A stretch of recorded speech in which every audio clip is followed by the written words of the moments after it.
Why did the Library of Alexandria disappear? A historical mystery. Have you ever sat beneath a starry sky, gazing upward, wondering what secrets the universe holds? I remember a night like that, not long ago, when I was hiking in the mountains with a friend. We'd set up camp, the fire crackling softly, and as the stars emerged, we started talking about life's big questions. "What's the point of it all?" my friend asked, his voice quiet but earnest. "Why do we chase knowledge, build things, write books, only for so much of it to fade away?" I didn't have an answer then, but his words stayed with me, like a riddle I couldn't solve. That night, I thought about the Library of Alexandria, the ancient world's greatest repository of wisdom, a place where humanity once gathered the sum of its knowledge, only to lose it in a mystery that haunts us still. The Library of Alexandria wasn't just a building, it was a dream, a beacon of ancient knowledge, a testament to our endless quest to understand the world. Yet, it vanished, leaving behind one of history's greatest historical mysteries. How could something so magnificent disappear? Was it fire, war, neglect, or something deeper that stole it from us? Today, we'll journey to ancient Egypt, walk the vibrant streets of Alexandria, and chase the lost history of this legendary library, searching for answers and perhaps a glimpse of our own purpose. Let's begin in the 3rd century BCE, in the bustling city of Alexandria, a jewel on Egypt's Mediterranean coast. Founded by Alexander the Great in 331 BCE, this city was more than a port, it was a vision of unity, a crossroads where the worlds of Greece, Egypt, Persia, and beyond converged. Picture its wide boulevards lined with marble columns, its harbors crowded with ships bearing silks from China, spices from India, and olives from Crete. The air is alive with voices. Greek philosophers debating in shaded stoas, Egyptian priests chanting hymns to Ra, Jewish merchants haggling over scrolls, and sailors sharing tales of distant shores. Alexandria was a tapestry of cultures, its heartbeat pulsing with ambition and curiosity. At its center stood the Great Library, part of the museum, a temple dedicated to the Muses, the goddesses of arts and sciences.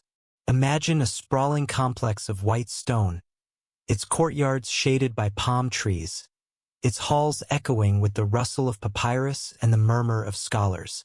This was no mere collection of books, it was a living organism, breathing with ancient knowledge, where the brightest minds of the ancient world gathered to unravel the mysteries of the cosmos. The Library of Alexandria was born from the vision of Ptolemy Isoter, one of Alexander's generals, who became ruler of Egypt after his master's death. Ptolemy was a warrior, but he was also a dreamer, inspired by Alexander's desire to unite humanity through culture and knowledge. Around 300 BCE, he founded the library, envisioning it as the intellectual heart of his empire. His son, Ptolemy II Philadelphus, took the dream further, turning the library into a legend. The Ptolemies were relentless in their pursuit of ancient knowledge. They didn't just collect scrolls, they hunted them with a zeal that bordered on obsession. Ships docking in Alexandria's harbor were searched, their manuscripts confiscated, copied by scribes and often kept, with duplicates returned to their owners. Ambassadors were dispatched to Athens, Babylon, and even India, bartering gold for rare texts. By some estimates, the library amassed 400,000 to 700,000 scrolls, each a fragile sheet of papyrus inscribed with the wisdom of a civilization. These scrolls held mathematics from Mesopotamia, poetry from Greece, medical treatises from India, and religious texts from Judea. The Library of Alexandria was humanity's first attempt to capture all ancient knowledge in one place. A bold declaration that no question was too big, no idea too distant. To understand its brilliance, let's meet some of the minds who walked its halls. Picture Xenocrates, the library's first director, a poet from Ephesus who organized its vast collection, creating one of the world's first catalog systems. He sorted scrolls by subject: poetry, history, science, laying the groundwork for modern libraries. Then there's Callimachus, a scholar-poet whose Penox, a 120-volume bibliography, was a map of human knowledge, listing every scroll with notes on its author and content. Imagine Eratosthenes, the librarian who measured the Earth's circumference by comparing shadows in Alexandria and Syene, coming within 2% of the modern value. Or Euclid, whose elements defined geometry for millennia, scribbling proofs in the library's quiet corners. Aristarchus of Samos, another library scholar, dared to suggest the Earth orbited the Sun, a heliocentric theory mocked in his time but vindicated centuries later. These were not solitary geniuses but collaborators, arguing, teaching, and building on each other's work. The Library of Alexandria was a forge, where ancient knowledge was not just preserved but transformed, sparking ideas that shaped the world. Let's pause to imagine a day in the life of a scholar here. Picture a young man named Demetrius, a fictional student from Athens, arriving in Alexandria in 280 BCE. He's awestruck by the city's grandeur, the Pharos lighthouse towering over the harbor, its beacon guiding ships through the night. Demetrius has come to study at the museum, funded by the Ptolemies, who offer free lodging and meals to scholars. He steps into the library, his sandals echoing on marble floors, and feels the weight of history. The air smells of papyrus and ink, and sunlight streams through high windows, illuminating rows of scrolls stacked in wooden cubicles. He joins a group of scholars debating Aristotle's theories, their voices rising and falling like music. Later, he assists a scribe copying a Babylonian star chart, marveling at its precision. At night, he dines with colleagues from Persia and Nubia, sharing stories of their homelands. For Demetrius, the Library of Alexandria is a home, a place where borders dissolve and the pursuit of ancient knowledge unites all. His story, though imagined, captures the library's spirit, a haven for dreamers, a crucible for ideas. But how could such a treasure vanish? This is where the historical mystery deepens, and the story grows as tangled as a papyrus scroll left to decay. The Library of Alexandria didn't disappear in a single, dramatic moment, despite what legends claim.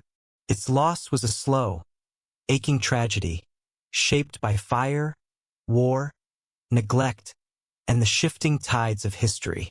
Let's start with the first suspect, fire. The most famous tale points to Julius Caesar in 48 BC.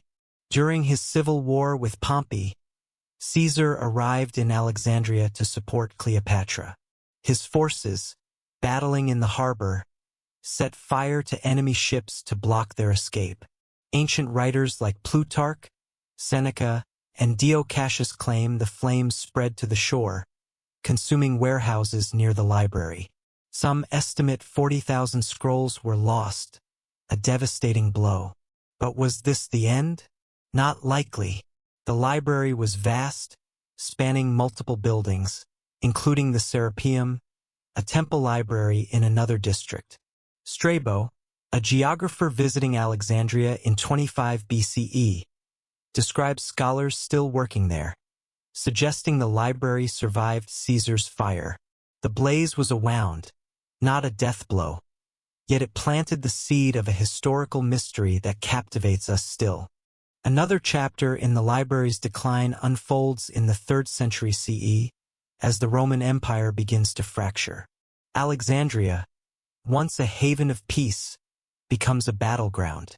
In 272 CE, Emperor Aurelian marches on the city to crush a revolt led by Queen Zenobia of Palmyra, who had seized Egypt. The fighting ravages the Brucaean district, where the main library stood. Ammianus Marcellinus, a 4th century historian, writes of the destruction, hinting that the library's halls were reduced to rubble. Yet, the Serapeum, a secondary library, endures, its scrolls still studied by philosophers. A century later, in 391 CE, Emperor Theodosius I, a fervent Christian, decrees the destruction of pagan temples. A Christian mob, led by Bishop Theophilus, storms the Serapeum, tearing down its statues and burning its texts. Historians like Edward Gibbon argue this was the library's final gasp, blaming religious zeal for erasing ancient knowledge. But others, like modern scholar Luciano Canfora, note that Alexandria remained a hub of learning, with Neoplatonist schools thriving into the 5th century. The Serapeum's fall was a blow, but not the end. Neglect, though less dramatic, was a silent killer. Libraries are living things, requiring constant care. Scrolls rot, buildings crumble, and scholars need funding. By the 4th century, the Roman Empire was in decline, its treasury drained by wars and corruption. The Ptolemy's successors, Roman governors, lacked their passion for ancient knowledge. As Christianity spread, many Greek texts were branded pagan, their value dismissed. Scrolls were left to mold, stolen by looters or ignored by bureaucrats. Economic woes compounded the problem. Papyrus, made from Nile reeds, was expensive, and as trade routes faltered, supplies dwindled. By the 7th century, when Arab forces under Amr ibn al-As conquered Alexandria in 642 CE, the library was a ghost of its former self. A medieval legend claims Caliph Omar ordered its books burned, declaring them redundant or heretical compared to the Quran. But this story, recorded centuries later by Ibn al-Kifti, is likely a myth born of cultural rivalries. The truth is harsher. The Library of Alexandria faded not in flames but in indifference, its lost history a warning of what happens when knowledge is forgotten. Let's delve deeper into the library's scholars, whose lives illuminate its legacy. Consider Hypatia, a mathematician and philosopher who taught in Alexandria in the early 5th century, long after the main library's decline. She lectured on Plato and Ptolemy, her home a salon for students from across the empire. Hypatia's story is tragic, murdered in 415 CE by a Christian mob. She became a martyr for reason. Yet her work, preserved in fragments, shows Alexandria's enduring intellectual flame. Or take Philo, a Jewish philosopher of the 1st century CE, who blended Hebrew scriptures with Greek thought, writing treatises likely stored in the library.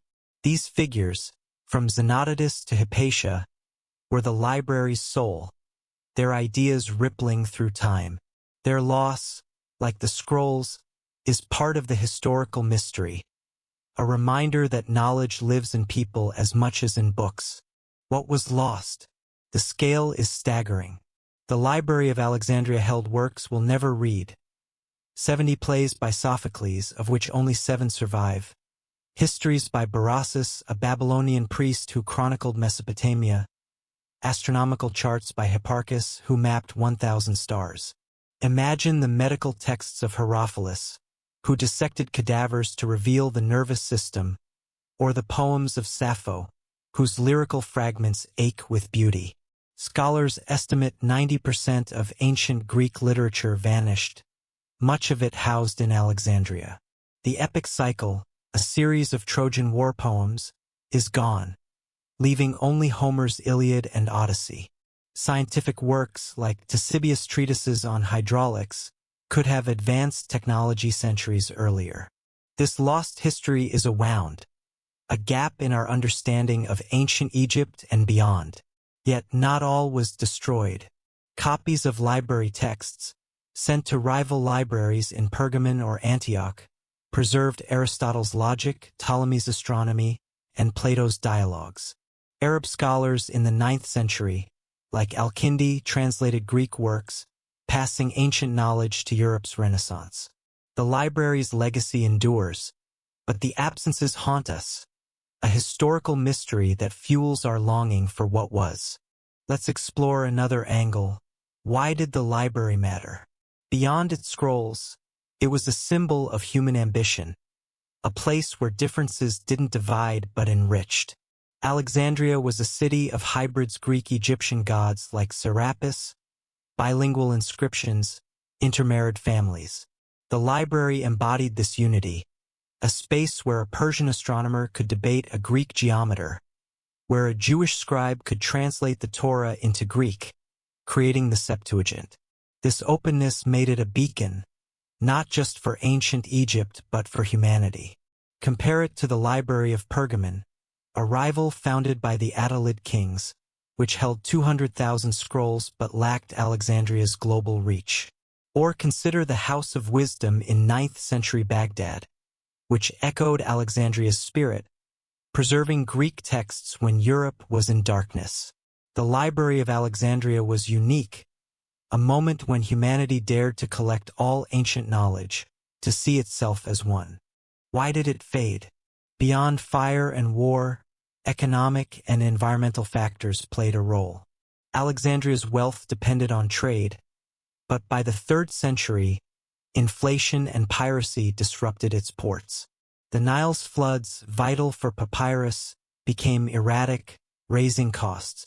Political instability, Roman civil wars, revolts like Zenobia strained resources. Christianity's rise shifted priorities, with monasteries favoring scripture over secular texts. These pressures, subtle but relentless, eroded the library's foundations. Imagine a librarian in 400 CE, watching scrolls crumble, unable to replace them, knowing the world no longer cared. This slow death, more than any fire, is the true historical mystery, a lesson in how neglect can destroy as surely as violence. Let's return to Demetrius, our imagined scholar. Years after arriving, he's now a teacher, guiding students through Euclid's proofs. One night, he dreams of the library burning, its scrolls turning to ash. He wakes, heart pounding, and vows to copy more texts, to send them to other cities. Demetrius doesn't know it, but his work ensures a fragment of ancient knowledge survives, carried to Rome, then Constantinople, then Baghdad. His story reminds us that the library's loss wasn't total. Every surviving text, every equation, every poem is a victory, a thread connecting us to ancient Egypt. The lost history of the library is not just what we mourn but what we inherit, a challenge to keep the flame alive. Why does this matter today in 2025 when we have Google, Wikipedia, and digital archives? The Library of Alexandria teaches us that knowledge is fragile. Even now, digital data can be hacked, servers can fail, and cultural biases can erase voices. Think of the internet's echo chambers, where truth drowns in noise. The library's story is a warning. Without care, we risk our own lost history. It's also a call to action. Every scientist, teacher, or curious mind today is a descendant of Alexandria's scholars. When we read, question, or share ideas, we rebuild the library, brick by brick. The historical mystery of its disappearance isn't just about ancient Egypt, it's about our responsibility to the future. Let's reflect on Alexandria's spirit, a city where strangers became collaborators. Imagine a modern Alexandria global library, physical or digital, where all cultures share their stories. UNESCO's Bibliotheca Alexandrina, built in 2002 near the ancient site, aims to revive this dream, housing millions of books and fostering dialogue. It's a start, but the true library lives in us, in our willingness to learn from each other. The lost history of the Library of Alexandria isn't a closed book, it's an open invitation to write the next chapter. As we near the end of our journey, let's hold the Library of Alexandria close. It was a lighthouse, guiding humanity through the fog of ignorance. Its disappearance, shrouded in historical mysteries, reminds us that nothing lasts forever, not scrolls, not cities, not empires. But ideas, when nurtured, endure. The library's scholars didn't know their work would reach us, but they wrote anyway, dreamed anyway. Their courage inspires us to do the same. So what will you do with your knowledge? Will you share it, protect it, build on it? The Library of Alexandria is gone, but its mission lives in every question we ask, every story we tell. That night under the stars, when my friend asked, "What's the point?" I was silent. Now I'd say the point is to keep searching, to keep learning, to keep connecting. The Library of Alexandria was humanity's boldest attempt to do that. And though it's lost, its light shines on. What do you think? What does the library mean to you? Have you felt the pull of ancient knowledge, the urge to uncover lost history? Share your thoughts in the comments. Tell us what inspires you, what mysteries you want to explore.